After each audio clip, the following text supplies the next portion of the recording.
শুক্রবার ভারতীয় আগ্রাসনে নিহত বেসামরিক পাকিস্তানি ও সামরিক বাহিনীর সদস্যদের প্রতি আন্তরিক শ্রদ্ধা জানিয়েছেন দেশটির প্রধানমন্ত্রী শেহবাজ শরীফ। তাশাকুর উপলক্ষে জারি করা এক বিবৃতিতে তিনি একথা বলেন। ভারতীয় উস্কানির বিরুদ্ধে অসাধারণ সাফল্যের জন্য সর্বশক্তিমান আল্লাহর প্রতি কৃতজ্ঞতা প্রকাশে দিবসটি পালন করা হচ্ছে, এই খবর দিয়েছে অনলাইন জিও নিউজ। ৬-৭ মে রাতের হামলাকে স্মরণ করে তিনি বলেন, ভারত কাপুরুষোচিত হামলা চালিয়ে বেসামরিক নাগরিকদের হত্যা করেছে, এছাড়া পাকিস্তানকে জোরালোভাবে জবাব দিতে বাধ্য করেছে।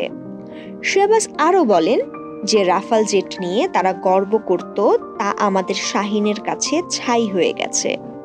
পাকিস্তানের সামরিক বাহিনীর পেশাদারিত্ব ও সাহসের প্রশংসা করে তিনি বলেন, শত্রুদেরকে তাদের ভাষায় জবাব দেওয়া হয়েছে।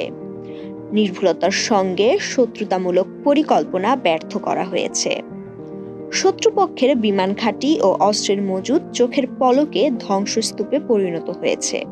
এ সময় তিনি দেশের সীমান্ত রক্ষায় ভূমিকা রাখার জন্য সেনাবাহিনীর প্রধান জেনারেল সৈয়দ আসিম মনির, বিমান বাহিনীর প্রধান air chief marshal Zahir Ahmed Babar Sidhu ও নৌবাহিনীর প্রধান অ্যাডমিরাল নাভিদ আশরাফের নেতৃত্বকেও অভিনন্দন জানান।